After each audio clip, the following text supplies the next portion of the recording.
Hi, and welcome to Grove Kids Children's Church. I'm so glad you're with me this week. I'm Pastor Roy, and today we're going to continue our lessons on leadership, what it means to be a leader and how I can be a leader and how Jesus is my leader and I can follow him and he shows me how to lead. So we're going to continue talking about that. I got my friend Mitzi in the suitcase. Is going to come out here in a little bit. We're going to tell a story, and I got another science experiment. We're just going to have a great time. But before we get to that, I want to remind you of our memory verse this month. Our memory verse this month is found in 1 Corinthians 11:1. And it's a very simple memory verse, and it tells us how to live. It tells us from Paul. This is Paul who wrote the book of Corinthians. The Apostle Paul says, "Follow my example as I follow the example of Christ." Follow me, do what I do as I do what Jesus did. Simple as that. How do I live my life? I follow Jesus. I do what he did. Simple as that. It's like the old game, follow the leader. If the leader of the game is, you're in the line and you're following the leader, follow the leader, follow the leader. And then the leader skips and jumps, you know what you do? You skip and jump. If you're playing Simon Says, and Simon says, pat your head, you pat your head. Following the leader. So if I'm following the leader and I'm doing what the leader does and says, which is Jesus, who's my leader, if I'm following him, then the people that look to me, they're looking up to me as an example. They can see me and know that they can do exactly what I'm doing because I'm doing exactly what Jesus is doing. That's all leadership is following Jesus' example, being a good example for somebody so they can see how to do it. Have you ever tried to learn to do something? I love to learn. One of my favorite things is just learning, especially if it's learning about something creative. I love to learn. I just got this new 3D printer at home, and you can tell it to make things, and it's got a thing that goes back and forth, and it spits out plastic, and it makes the plastic into a shape. How does it know the shape to make it into? Well, that's on the computer, and the computer tells the printer what to print. Well, Jesus tells me how to act. So if I want something good coming out of that printer, I've got to send something good to it. If I want something good out of my life, I have to look to Jesus to see how to get that good thing out of my life. So it's my example. So if you're learning something, lots of times you may read something and go, oh, that's how it's done. But if you're like me, just reading it doesn't really help. If I'm working on learning something new in school and the teacher says, okay, read in your book this, and I may read how to do a math problem, and I may not quite get it. But if that same teacher will go, this is how it's done, and they go to the chalkboard or they'll come to my desk and they'll write it and show me and I can see it happen, then it's easier for me to learn. I know a lot of my friends and a lot of people, all people, but people my age in particular, we might want to learn to do something. We might want to learn how to do some type of pottery, or we might want to learn how to paint something, or we might want to learn how to fix our car. You know where we go lots of times? We go to YouTube. And on YouTube, there are videos of people showing how it's done. There are examples. We watch that video and we see how it's done. Well, in order to make my new printer, my new 3D printer, make the things I wanted to make, I had to watch videos because I didn't have anybody around me that did that knew how these things work. So I went on the computer and I watched these videos, and they showed me step by step. They showed the examples on how to do this. If you do this, this will happen. And if you do this, this will happen. Well, being a leader is just being that example. Now today, Mitzi's going to come out here in a little bit and help me tell the story. We're in the middle of this COVID pandemic, aren't we? COVID-19 is this ugly virus that's going around and it's making a lot of people sick. So because of that, we're doing social distancing. You know what social distancing is, right? We all now know what that is. That's a term we didn't know before, but we know it now. It's staying far enough away that if I've got germs, they don't jump on you, and if you've got germs, they don't jump on me. And we wear face masks and stuff like that. Did you know that was something that was happening even back in Jesus' time? Oh, wait a minute, that just started happening. We just started doing that back in what, March? No, actually it was happening back in Jesus' day. There was a disease going around then that was just as bad, maybe even worse than the disease we have going around now.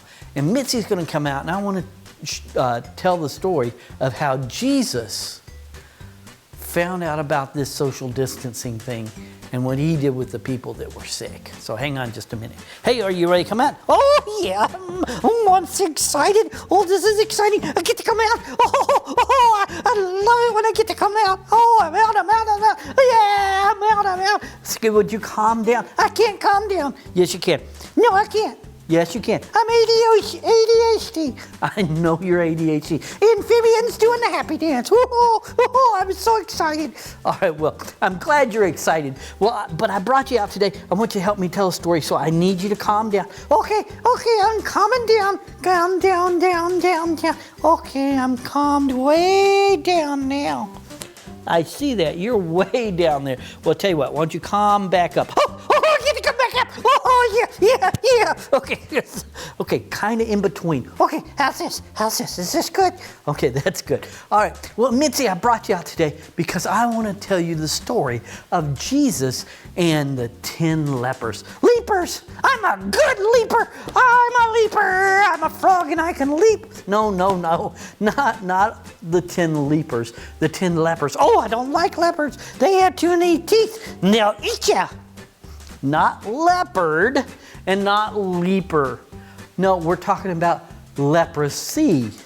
What is leprosy? It's a disease.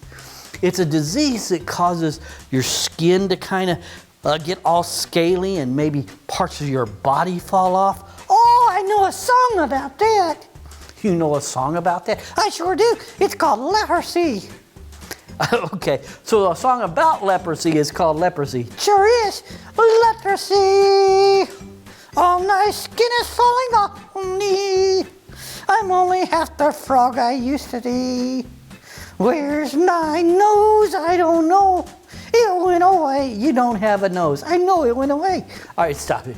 Well, there were people in Jesus' time that had this disease called leprosy. And leprosy was a horrible, disfiguring, painful disease that these people had. What did they do? Well, if you got leprosy, you had to stay away. You had to go far away from all the people you loved, and you had to stay away. And you couldn't get close to people because they might get the disease. Oh, then that's horrible. It is horrible. Matter of fact, we know from history and even in the Bible and places that people that had leprosy would have to walk on the other side of the road, and they would have to call out so that people knew that they were sick. They would holler out, "Unclean, unclean." They didn't take a shower and they stink. No, not that kind of unclean. Unclean as in they're unwell, and they had to stay far away. And the Bible tells us that Jesus got leprosy. Oh no, what's he gonna do? No, Jesus didn't get leprosy. Oh, that's good. Oh, that scared me hard, didn't it? No, Jesus didn't get leprosy. Jesus, God, he couldn't get sick anyway. But Jesus met some people. You see, the Bible tells us that after Jesus, who had been out healing the sick and giving blind people back their eyes and feeding people and just teaching about God. Yeah, that's what he did. Yeah. After he was doing that, he was headed back to Jerusalem. Yeah, because he was going to take a break. No, stop it. He was doing all that, but he was headed back to Jerusalem. And as he was headed back to Jerusalem, he was confronted by 10 lepers. 10? Did they say unclean? Yes, they did. They called out to Jesus and said, we're unclean. And they stopped far enough away that Jesus wouldn't get sick. They wouldn't give him the disease. And they said, we're unclean, we're unclean. Yeah, they didn't take a shower. Now, stop it. It's not about showers. I know, but it's a funny joke. No, it's not a funny joke. Yes, it is. You don't have funny jokes. Because you don't have funny jokes. All right, stop it.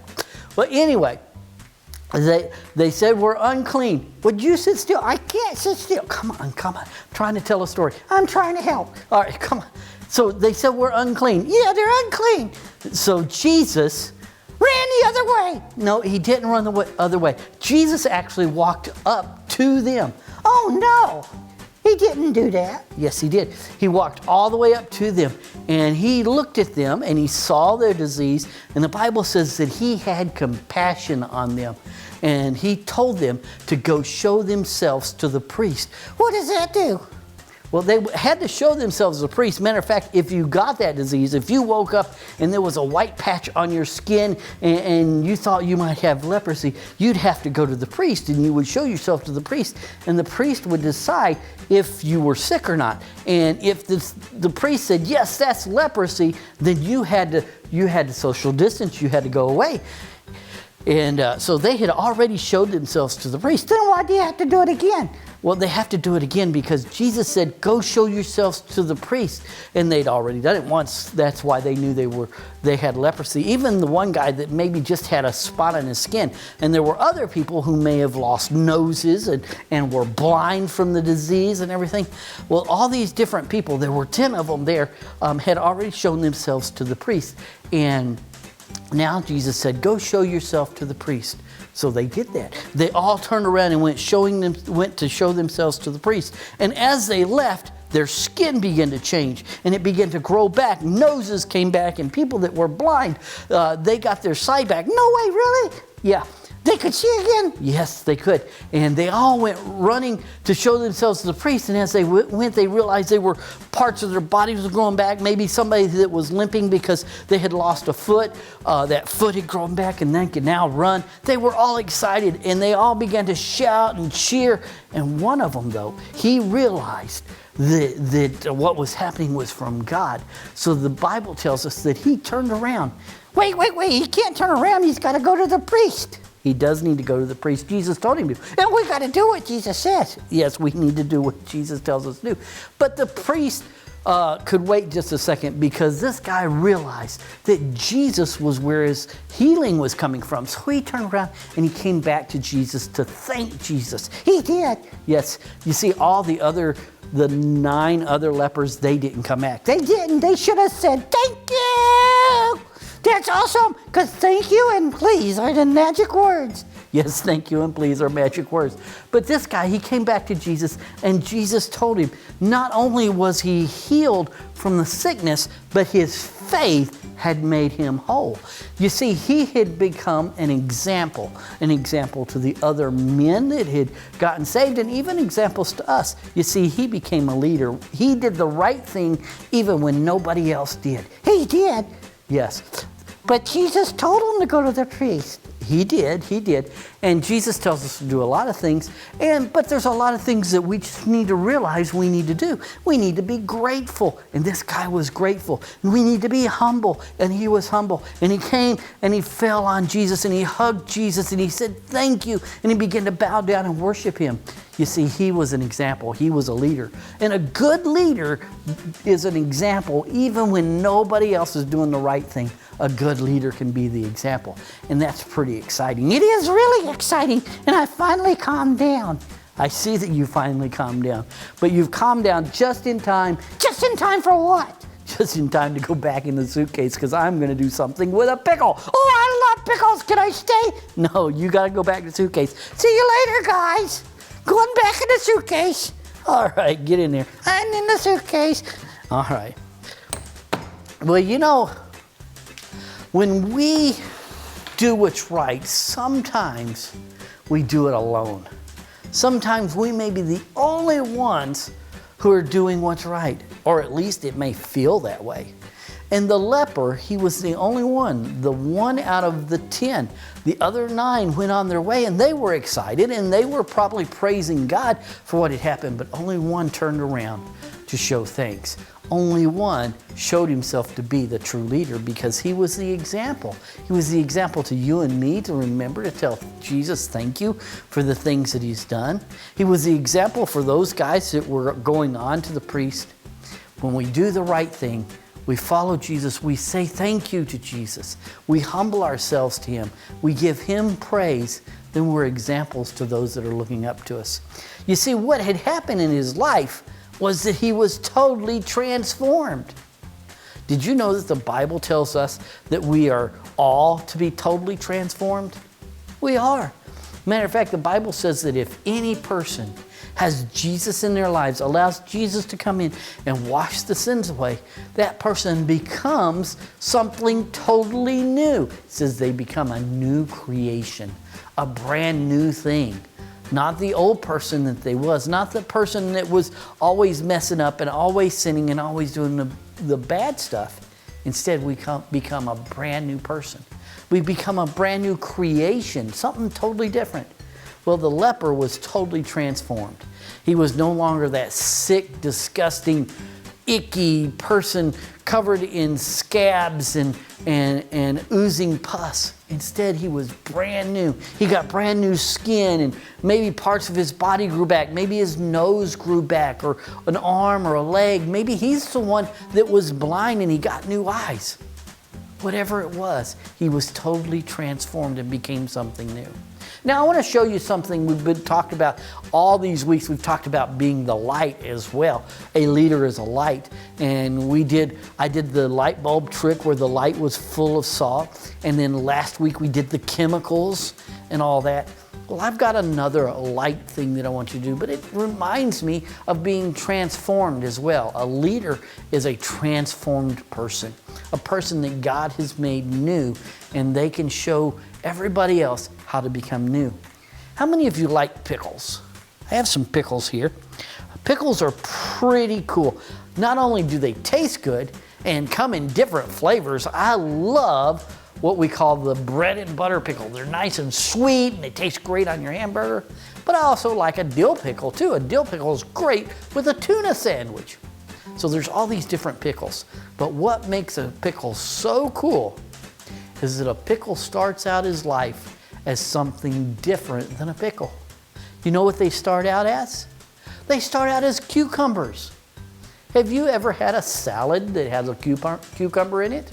Maybe you even like eating cucumbers by themselves. A lot of people do. Well, a cucumber can become a pickle, but a pickle is not a cucumber. It used to be, but now it's something totally different. You see, what makes a pickle or a cucumber turn into a pickle is all of the stuff that's in this liquid. You see this green liquid here? All that green liquid is called the brine. B-R-I-N-E, the brine. And the brine that this pickle is in has vinegar, it has a whole lot of salt, and this one has the flavor dill in it. Dill's an herb or a plant that they've put in there to add that really sharp taste. Well, a pickle, you put a cucumber into this brine and you put it in there for a long time. And that brine gets into that cucumber so much that it totally transforms that cucumber into something totally new, a pickle. It gets so saturated from the salt and from the vinegar and from the dill and the other flavors that are in it till it becomes something totally brand new. It's not the old thing that it used to be. Now I have here a pickle on a stand. This is my pickle stand. We're going to do something really cool with it. Now, this pickle stand is connected to electricity, and it goes into each end of the pickle. And we're going to add some power, that electricity, we're going to turn it on. I've got this knob here that we're going to turn, and when we turn on the power, something amazing is going to happen with this pickle. But just like last week, you have to hang on just a second because I got to turn off all the lights. So hang on just a second. All right, so we've turned off most all the lights. It's pretty dark in here. You can still see me because I left on those lights. But we have our pickle here. Our pickle is on the stand. And if you remember just now, I was telling you how the pickle is totally transformed into something new. All that salt and all that vinegar and dill and other flavors have totally saturated the pickle. To the point that it's no longer a cucumber, but now it's something totally different. It is the pickle. So let's see what happens when we send some electricity to our pickle. So let's see what happens. Oh, wow. Look at that. That pickle is lighting up, isn't it? It's totally lit up. It's glowing. It's sparking. What has happened, it has been totally transformed into something totally new. It's no longer the cucumber it used to be. Instead, it is a pickle. And a pickle, believe it or not, will light up just like that. You see it right there. You see the salt inside that pickle conducts the power, and it makes it shine and get bright because it conducts that electricity and it arcs. Jesus tells you and me, and we talked about it last week and we talked about it again this week, tells us that we're to be the salt of the earth and the light of the world. We need to be totally transformed. To be the leader Jesus wants us to be, we need to be transformed. The leper, he was sick, he was covered in scabs and had probably lost body parts, may have even been the guy who had lost his eyesight. He was now transformed into a brand new person. When Jesus comes into my life and your life, we're transformed and we become a brand new person. And because God transforms us, Jesus makes us new, then we are now able to be that example, to be that leader that He's called us to. So, check out the downloads, and we'll see you next week as we have another lesson on what it means to be the light of the world and to be the leader Jesus wants us to be.